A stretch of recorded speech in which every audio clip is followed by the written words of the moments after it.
This is weekend. I told you All right, welcome back to This Takes the Cake. We're super excited and honored to have Miss Brittany here. Brittany, tell everyone how we met. Yes, so thank goodness we finally got this scheduled to put that out there in the ether. It took us a little bit. Right. But we met at actually the Heels and Handshakes event put on by Shannon in Charlotte, North Carolina. So I was myself and my podcast co-host, Mandy. Yes. We were moderating the Heels on Fire event. So yeah, and then you were a guest speaker, and then you started talking about all these fantastic ideas, and I was like, okay, I need to know her. Actually, I need her in my circle. I love it. So you're originally from Columbia? Yes, I'm originally from Columbia. You recently moved to Charlotte, or how long have you lived there? Yeah, I moved to Charlotte in June of 2022. Okay. So I haven't been there that long. That's awesome. But I love it. Mama asks me all the time, she's like, is this where you're going to stay? And I'm like, right. Yep. Right. Well, it's not too far for mom to come visit. Exactly. So. It's not too far. That's how my mom is. She's like, well, you're only 4 hours away. Oh, so, goodness. Yeah, 4 hours. So not a plane ride. So yeah, there you go. Makes it easy. So, okay. So on this episode, we're going to talk about your experience on being on the Love is Blind, and how to know that you found the right person to spend forever with. Yeah, we're both looking for that, right? I don't know if I'm the person to ask that to, but I mean, I'll give it my best shot. I love it. Well, and as planners, we know the red flags when we meet couples. Yep. I know it's terrible to say, but I'm like, oh my gosh, I could save you a lot of time, money, energy, and effort. And so, we'll kind of go through some of the things that we see as red flags when we meet couples. And okay. And then, some couples you're like, oh my gosh, they're totally meant to be together. Absolutely. So, okay, cool. Well, let's just dive right on in. So what was the process for finding out that you were going to be on the Love is Blind? So honestly, it was really, truly and I always speak towards my experience and my experience only. Right. It was very just authentic, which I kind of hold that near and dear because a lot of people think about Hollywood and they're like, oh, did you have a script or did you have did they make you say this or make you say that? Right. And thankfully, my experience was truly authentic. That's awesome. By the grace of God, honestly. No, that's awesome. But they reached out to me on Instagram. And they were like, hey, we're casting for Love is Blind Season 6. We want to know if you're interested. We'll think that you'll be a really good contestant. And I was like, what is Love is Blind? I literally messaged back and I was like, what is that? And I was like, I clearly live under a rock. And then long Do you story watch short, TV? Because I don't watch TV at all. So. Honestly, I probably watch 5 minutes a year. That's how bad it is. Yeah, no, same. And the news and all that stuff, I really don't get into. Right. And I'm too busy to watch TV. So I was like, what is this? So anyways, we have a phone call and she's like, wait, you don't know what the largest or the number one show on Netflix is? And I was like, I'm really sorry, but I don't. And so of course, then she explains it to me. And, I was single and I was like, well, I might as well. Yeah, right. And so once you kind of agree to it, you then go through an interview process. And that wasn't too crazy. It was an hour long. They just figure out more about you. And then you do a questionnaire, which is kind of the next step within the process. Okay. Now that one was I want to say it was 221 questions. And was this online or did you meet with somebody? No, it was online. Okay. So you filled out this questionnaire and rather than, some of them were multiple choice questions okay, right. Would you prefer this over that or something? But then you had to write more essay type question or answers more so. Of course, however long you wanted them to be. But just trying to put you or for them to figure out where your kind of matches or what you like, what you dislike, so that way they could then match you with someone potentially that would be there on the other side. Okay, that's crazy. Yeah, and so was there any crazy questions that they asked or you were like, what in the world? Oh God, honestly, I wish I could remember. I think I appreciated the questions. Like, of course, like they even asked about politics. They asked about, children. They asked about money. All the things you probably should ask your future husband right, before you get married. Exactly. Oh, you don't want kids? Because I want 5 now, Right. And I was very, very adamant about, because like I always say, like, I want a football team. And so I was if I didn't have like someone on the other side being like, yeah, like I don't want kids. Right. Yeah. Like, because there was a guy there who had gotten fixed. And I was like, sorry, cross your name out. Like next. The second he told me that, I was like, yeah, no, it's like, no. Yeah, exactly. I mean, no reason to. Yeah. So I was like, nope. Oh my gosh. But yeah, that was the process. And then of course I got the phone call and they're like, yeah, you're being casted out of 40,000 people. And I was like, what? That's amazing. So did you do like in-person interviews or? So no in-person interviews. Okay. It was all virtual. Oh, wow. Because everyone's located in LA. Yeah. And then of course I'm in Charlotte. And so it was all virtual, all phone calls, video chats. So yeah, nothing in person. Okay, that's crazy. Well, so for anyone that's listening that doesn't know what the Love is Blind, like me and you, exactly. I didn't know what it was until I watched for you. Tell them a little bit about it, or how the process works. Yeah, so Love is Blind is the #1 show on Netflix, and it is a dating show. They currently have 6 seasons, and I was on the 6th season. But essentially, it's 15 men and 15 women, and you're in pods, and you go in kind of like sight unseen, and with the opportunity to fall in love with the person on the other side of the pod. And then there's a proposal day, so I don't know if I'm supposed to ruin it just yet, but there's a proposal day, and then you have a reveal day, and so you see that person for the first time in the case that you do get engaged. And then after that, you go on a honeymoon, and the honeymoon is actually prior to the wedding.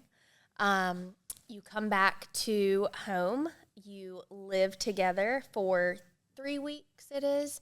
And then a wedding is hosted for both of you and your family and friends. And then you get down to the aisle and it's like, hey, can you marry this person sight unseen? A lot of it non-traditional. Right. And yeah, is it going to work or is it not? And then it's either I do or I don't. And so that's where you end up. That's where it is. Okay, so going into the process, like what were like certain things you were looking for? So or what did you put on that 200 questionnaire? Right. I Rich, could honestly. Handsome. Yep. Money, handsome, big house. So I personally, the very first thing for me was I wanted someone who had a very strong faith. That's very important to me. And so really I went in, I was like, look, I want a God-fearing man. Like, love it. Has to be that. No ifs, ands, or buts really around it. That is what it is. Right. Absolutely. And so that was my #1 thing. And then of course everything else falls behind that too. You know, I do want a family, so I was very adamant about that. Yeah, the whole football team. So want a family. So of course, having a partner who wants a family too was very important to me.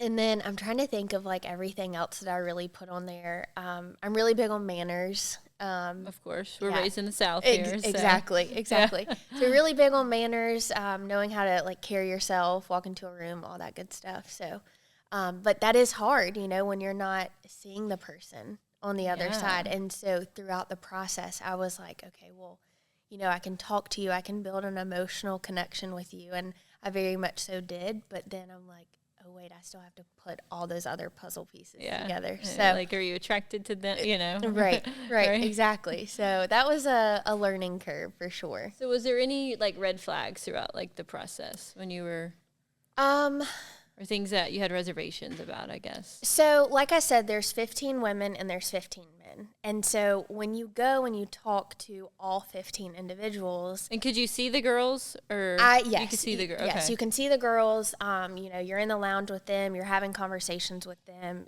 in person, physically seeing them.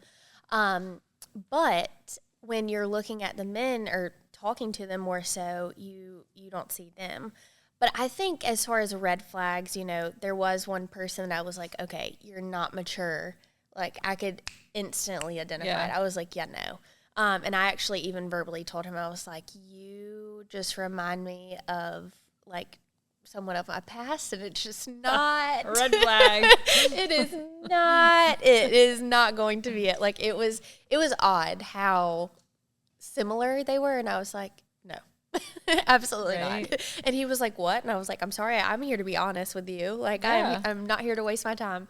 So there was like that. And then there was another guy. He was like, yeah, I go to raves all the time. Like, I'm really into crowd surfing. And I sat there and I was like, so did you get to see these people after you said no? Like, did you get? So no, that's the thing is like, I guess you would know their voice later, but yeah. Right. I mean, of course, like when you get your phone back because you're really taken away from the experience. So where was this filmed? It was filmed in L.A. It was in L.A. Yes, okay. It was filmed in L.A. and then you have to turn your phones in. You know, we're not watching TV. They want you like dove into the experience. Like, so how long were you there? No other way.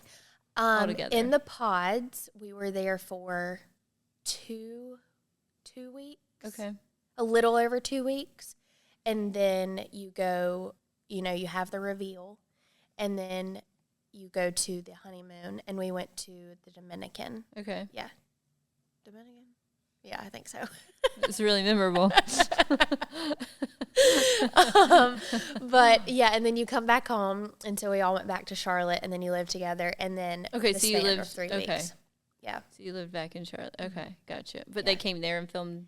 They some did. Of it? Okay. So what they do is they actually host you in a different home. So rather than you having to figure out like, okay, you're going to live with me. Well, I don't have the space. Or I'm going to come live with you. Well, I don't have the space either. Or you don't want your house on national television Right, either. exactly. Yeah. So they just host you in a different home and then you both come there. Perfect. So it makes it a bit more convenient. And then a lot of people ask me too, they're like, oh, was everyone from Charlotte? And so think about like The Bachelor or The Bachelorette where they're from all over the U.S. And so it's like, okay, well, am I going to move to Montana from South Carolina? Right. So, but we're all actually from Charlotte, so it makes it much more convenient. Right. No, totally. Yeah. So how long did they film in the house or at home? So, like I said, my personal experience, I did get engaged. Right. And then I had the reveal, and then I went on the honeymoon, and then I came back to Charlotte, and I lived with, at the time, my fiance, which is crazy to say. Right. Wild. And I was like, okay, this is not working. Like, no, this is not it. So what were those hesitations or those red flags that you're like, this is not? So other than a woman's intuition that we just know. Amen. So my thing was, Kenneth was the guy that I was engaged to. Phenomenal man, God-fearing to a T. That was something that we bonded over in the pods. We talked about constantly. We shared a lot of the same interests. He was or is the youngest principal in the state of North Carolina. I used to be a teacher, like just very, there. Yeah, things, yeah, absolutely. But, when you come in person with someone and it's like, oh, you're figuring out mannerisms and demeanors and, how you walk into a room or, just everything. And also, too, let me make note, I am extremely picky. Like, extremely picky. Nothing wrong with that. Nothing wrong with that. Like, down to the way that you eat. And I'm like, but it was kind of just, you just knew, like you said, a woman's intuition. And I was like, was he getting on your nerves? It was. Or the way he ate? Well. He didn't chew right. He didn't chew right, honestly. But it was just like, I don't know. He was very much so of an introvert, and I'm an extrovert, but also too, I'm an introvert. And I was like, I don't mind being in the spotlight where he's like, oh God, I can't stand it. And I'm like, no, we can't have that. You got to be in it with me. Excuse me. But I think it was just, you just knew. Right. And I think at that point I was like, yeah, no.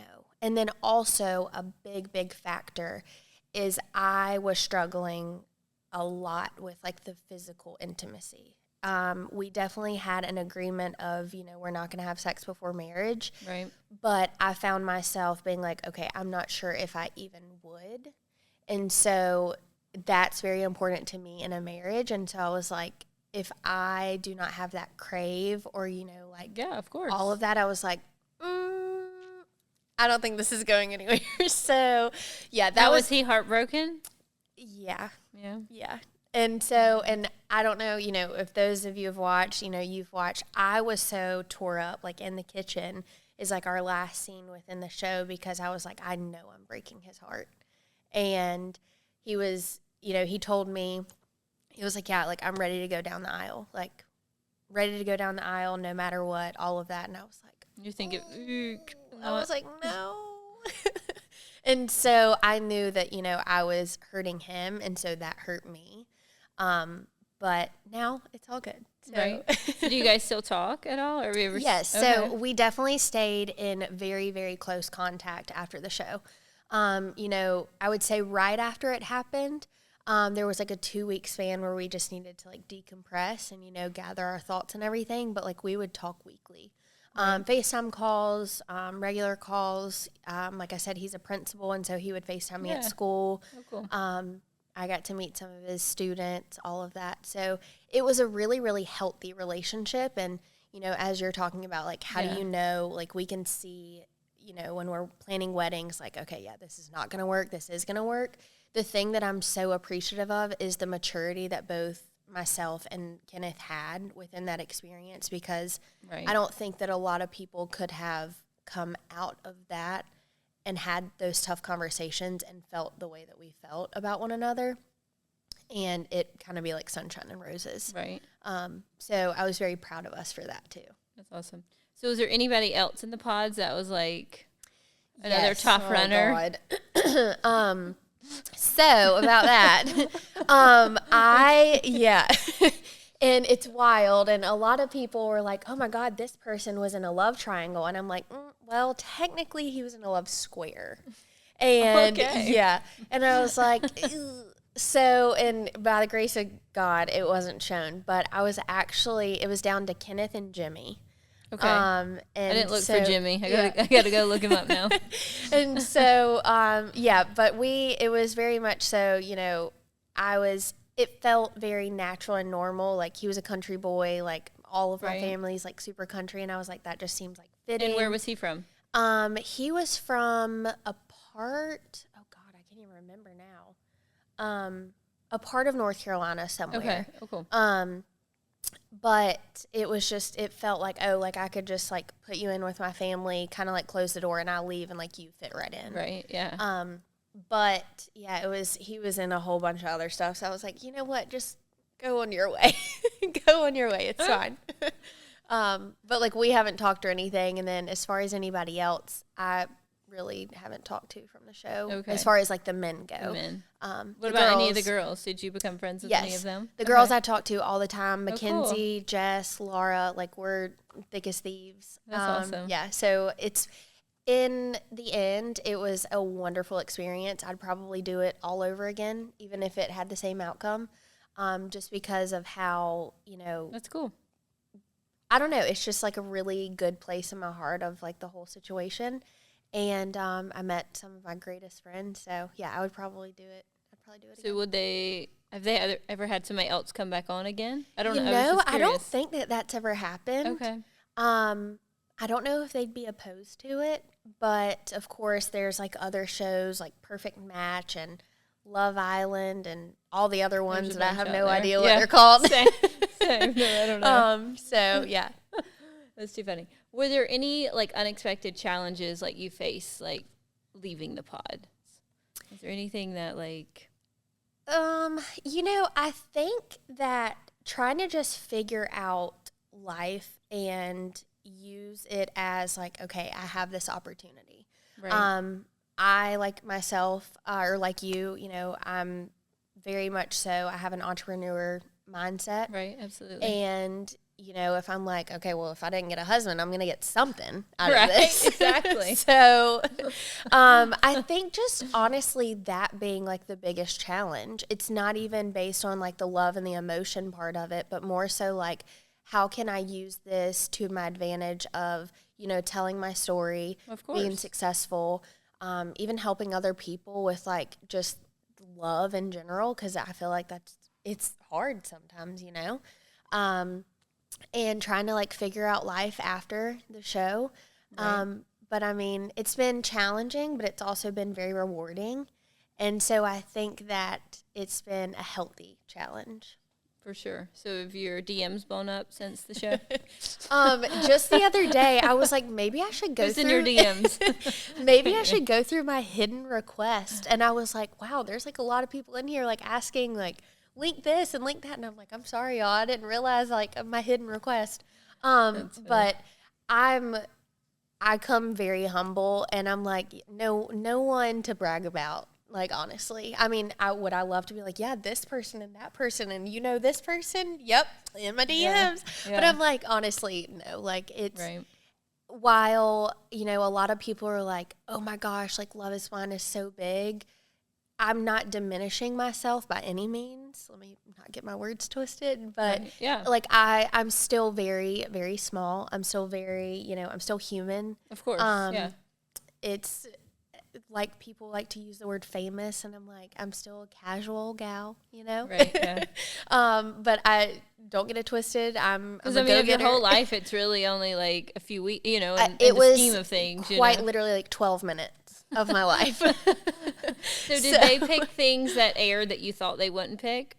Because you don't get to see that prior, right? Yeah. We, on the show, we go and we get filmed there are 30,000 hours from start to finish. And it is broken down to 12 hours. And so it is wild. That is like crazy. How much time is spent. And so I don't think I was surprised by what they chose, but like there were so many moments that unfortunately weren't on there due to the fact that Netflix only buys 12 hours from Love is Blind. Exactly. Yeah. Which I can only imagine how much 1 hour is. Right.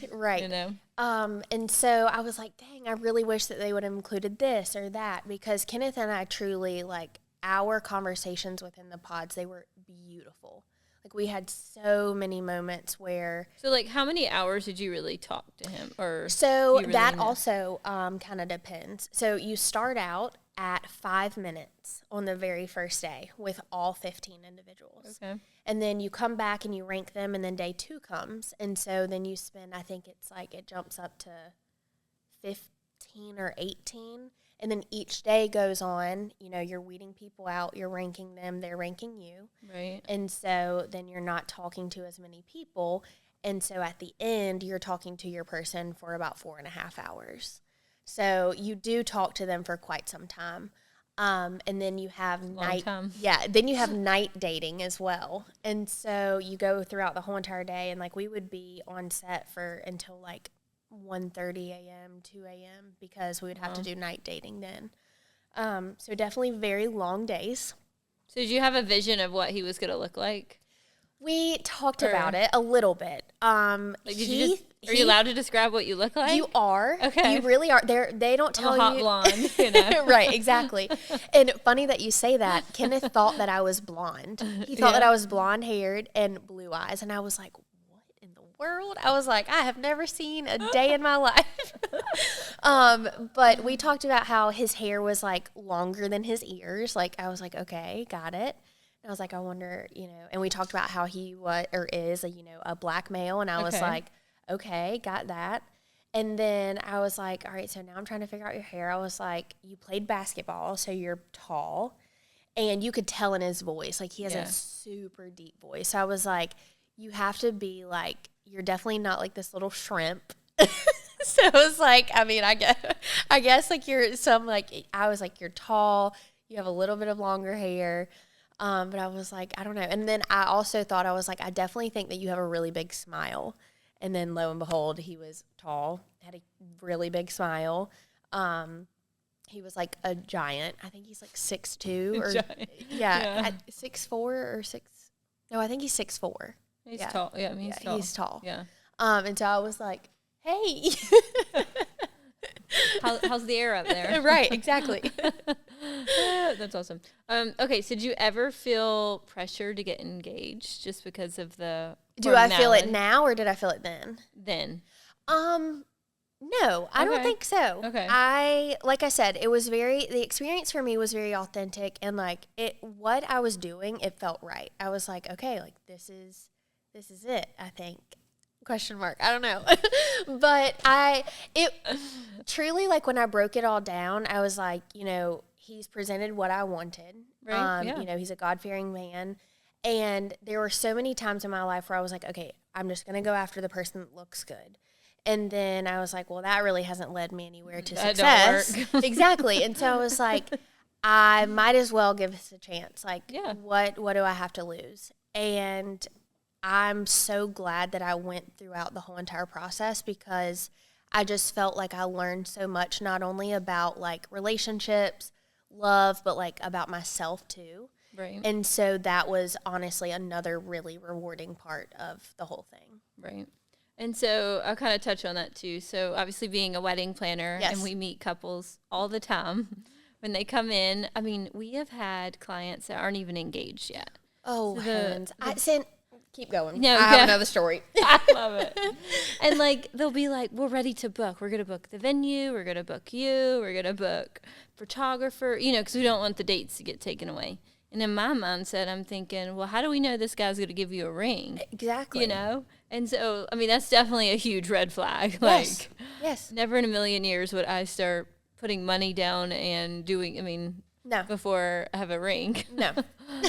Because they want a certain date, you know? No. That's definitely a red flag. This is something we always say in the office, but when the groom is involved with the planning, that's a red flag. Yeah, you think so? Yeah, major red flag. Well, okay, so I do. Please tell me. I do hair and makeup for weddings, right? And pageants and proms and photo shoots and all of that, but like predominantly weddings.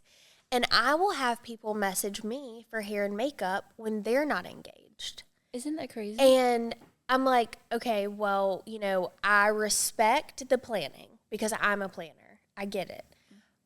But I'm not putting you on my books. I'm sorry. Like, you're taking a date from like my business. Like, that's embarrassing because to say. You're not even engaged. Yeah. I mean, I would too. But to each their own. Right? To each their own. So I guess you don't ever really interact with the groom when you're... No, not necessarily. Yeah. Now, I have had a groom message me before, and he's like, you know, I want to book, like, I'm getting prices for my bride. And so I'm like, well, that's sweet. Like, you know, good for you. You're doing your due diligence. But that's the extent of it. Okay. And I've only had that happen one time. Right. Yeah. I've been doing it for 6 years, so I don't foresee it happening more. I have a story that I could tell y'all, but it's not a red flag. But it was a disaster of a wedding. Let's hear it. Okay. Does this take the cake? It might, honestly. And this was, so this is a few years ago, and I had a bride. She was so sweet. Like, everyone, it was a really, really good bridal party. It was right after COVID. Okay. So they had already had to reschedule their wedding due to COVID and all of that. And so they were like, okay, we're finally getting this wedding done, whatnot. And so Corey and I, my business partner, we're getting everyone ready. We're doing hair and makeup. And they're like, okay, well, we need to steam the dresses. And by this point, we are I'd say 3 hours out from like her walking down the aisle. Okay. And we're in the bridal suite getting everyone ready, and the sister-in-law was like, I'll steam everything. And we really needed to steam the bride's dress and then the veil. And so she's like, well, I need somewhere to hang it. So what she does is she gets the dress and the veil, and she hangs it on like the sprinkler system. Okay. And she's steaming. Only imagine where this is going. She's steaming, the dress and the veil and all of that. Well, the sprinkler broke in the bridal suite. And when there's a fire in the sprinklers, it broke. It went off. And when the thing is that when sprinklers break, the water pressure comes out 10 times harder than when there's just a fire. So it's just gushing out. It was gushing out. Y'all, we were walking, it was a puddle. And like thankfully the floor was like the cement floor, so it it wasn't carpet, by the grace of God. Everyone's hair soaking wet. Everyone's dresses soaking wet. Bride's dress soaking wet. Everything was just wet. Like water drenched everywhere. All of my hot tools, all of Corey's makeup, everything. Corey had to get up and like stand up on a chair and try to like hold it. Couldn't, was like cutting his fingers open because the water pressure was so bad. It was awful. And like I said, they had already rescheduled the wedding.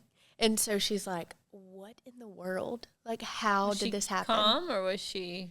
She was at the point where shock, she was like, screw it. Yeah, like she had like had it.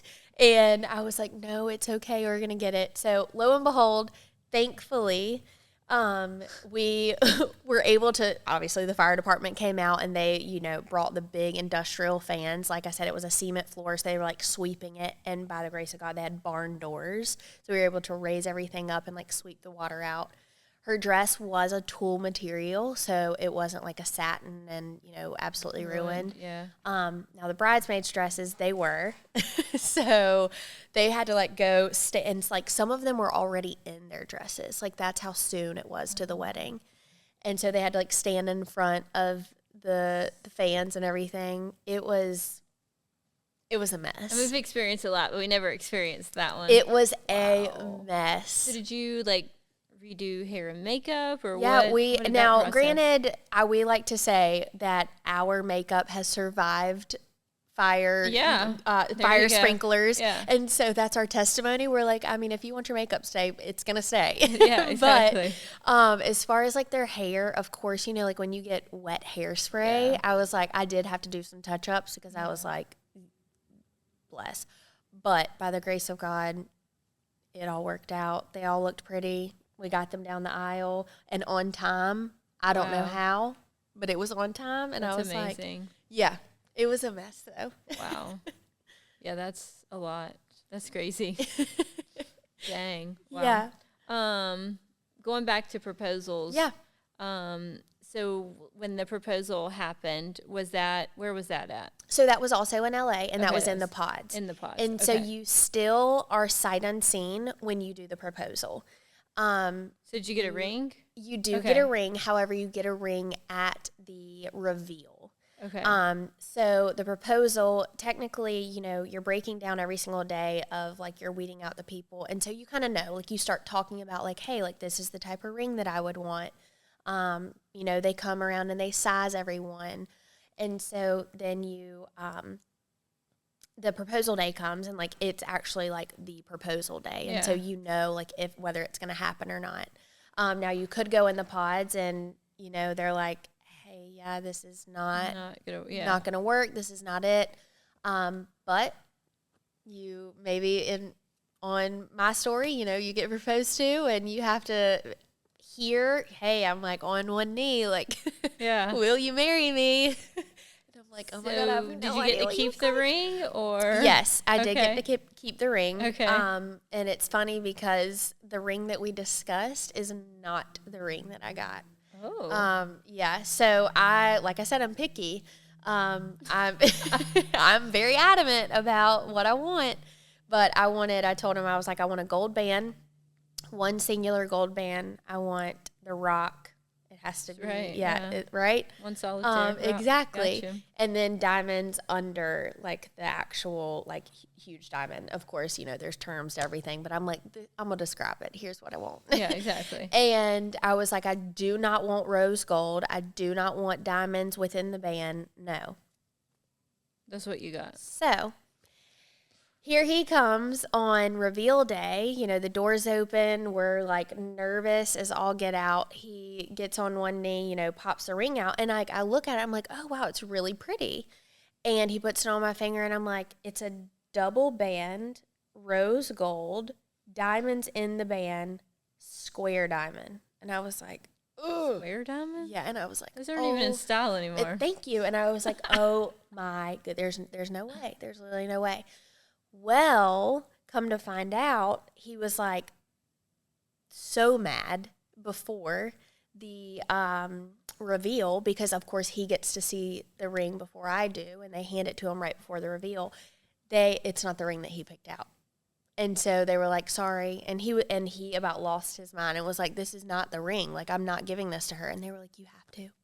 And he was like, what? And I was like, well, so that's the ring story. I don't really know how I got a double band rose gold with diamonds all in the band. And so did one of the other girls get your ring? And that's the thing. I think they all described their rings, and they were off in some way, shape, or form. Oh, so they didn't even listen. Yeah. Well, then why'd they even ask? I'm like, exactly. You know what I mean? Exactly. So I was like, okay, I guess, like, whatever. So, yeah. But I did keep the ring. I still have it. And it was funny because Kenneth and I, the day that we kind of, like, broke off our engagement, I was like, well, do you want the ring? And he was like, well, do you want the ring? And I was like, well, I feel bad of me keeping it. And he said, because what do you do? Or, you know. Right. And then I was like, well, I don't want to give it back and seem, like, unappreciative. Yeah. And then... But I also, too, don't want to keep it and seem kind of like, I don't know, stingy, you know? And so I was like, I don't know what to do. And he was like, keep the ring for God's sakes. And I was like, okay, I'll keep it, whatever. Nice. I mean, it's not like you don't wear it, do you? I didn't know. Yeah, okay. No. It's in a little box in my closet.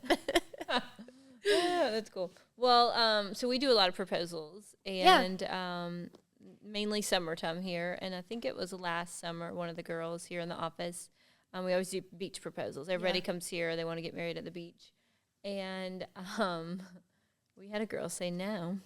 No way. Mm-hmm. So we do a cute little setup, you know, sometimes they have the marry me and the petals and the candles and everything. And obviously we never got to post it, but she said no. And he was foreign, and I remember him texting, and it was really cute. And he was like, I don't think she liked it. Oh, like, bless him. I know. And the more I don't think she liked it. it. So he was like, cancel, because we have to make dinner reservations. So he was like, please cancel the dinner reservation. But long story short, we had found out they hadn't been together that long. I think it was just too soon for her. Oh, no. Yeah, well, I mean, I guess I can't really speak to too soon. I only knew of the person, his existence, for about 2.5 weeks. So right. So did y'all have any mutual friends, or did anything ever come about? No, actually. No? It was, it's kind of crazy. You know, everyone thinks that, like, Charlotte's so big, but then it could be very small sometimes, but then back to very big. But like I said, I'm not from there. He is from North Carolina, so I think, you know, he knows so many more people. Where is he from in North Carolina? Oh, Lord. I think right outside of Charlotte. Yeah. Okay. Right outside of Charlotte. You know where? I cannot remember for the life of me. Yeah. Okay. I love it. But, yeah, we didn't really have any mutual connections. But now, you know, I think with him being a teacher, like, for some reason, everyone still thinks that I'm a teacher, and they're like, oh, like, do you teach at a school? And I'm like, no, no, I don't even teach anymore. Right. You do hair or makeup full time now, right? Yeah. So I do hair and makeup for pageants, proms, weddings, photo shoots. I mean, I have people get me to do their hair and makeup for, like, their corporate winter Christmas party. I love it. And I'm like, I mean, sure, I'm not going to say no to you. But I, too, have a podcast. It's called Empowered. Love it, yes. So I have that. And then I also nanny Tuesday, Wednesday, and Thursday. Okay. And then, God, what else? And how old are the kids? So it's just one that I predominantly watch, and he's 3 months old. So baby. And then their other son is 4, and so he's in preschool all year round. Oh, cute.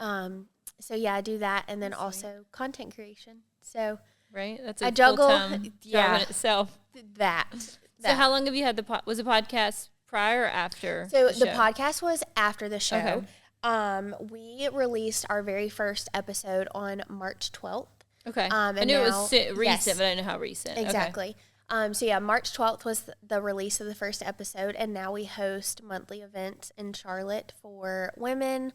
It's all about women empowerment, kind of like breaking barriers, you know, building yourself up, creating healthy habits. I love it. And also to just building like a community that, you know, you can feel like safe in, and kind of like we're ripping off Band-Aids more so. Right. A lot of people don't talk about all the things that we probably need to talk about. And so we're like, you know what? We might as talk well about just the good things. Yeah, You know? exactly, Yeah. exactly. So. And life's beautiful. Life's great. You know, there are so many good things about life too, but like you do face challenges, and Of course. you do face things that it's like, yeah, I need to work through this. And Right. so that's really our purpose, is just to like create that space for women to feel like, yeah, today's not a good day, and I want to talk about it. So Right. That's okay. yeah, exactly. So yeah, do that. And our monthly events have been going really well. We actually have one coming up on August 3rd. So Okay. Oh, cool. We're really Where excited is that about one? it. It's actually at Gather, which is a flower shop in Charlotte. And we are, excuse me, we are having Brianna McCabe, who actually wrote all the red flags that I've repeatedly ignored. Okay. And we're having her fly in from New Jersey because she was actually on the podcast. Okay, cool. And we're making bouquets for everyone, and with Gather, and we're going to have one little red flower within the bouquet to signal for the red flag. I love it. So yeah, it's going to be fun. That's awesome. We're excited. So since the show, what would you say, has anything like changed? I mean, obviously you have now the podcast. Yeah. Anything else changed within your life, or you feel any different? Well, or? I did quit my corporate job, which is phenomenal. Definitely ridded myself of the toxic place that was. But I would say that changed. But I think, you know, just creating a life for myself where it's based upon like freedom. I am very particular when I describe, like, yeah, I quit my corporate job, and they're like, oh, well, you were on a show, so that's why you were able to quit your corporate job. And I'm like, yeah, the peanuts that they paid me, sure. Exactly. Yeah. But I've just always been like a really just go-getter, driven, someone who is going to figure out a way to make it work. Absolutely. If I have to eat peanut butter and jellies for 12 noodles, weeks. Yeah, exactly. Then that's what I'll do. And so I think after the show, it's just created a space for me to say like, hey, you're gonna figure it out.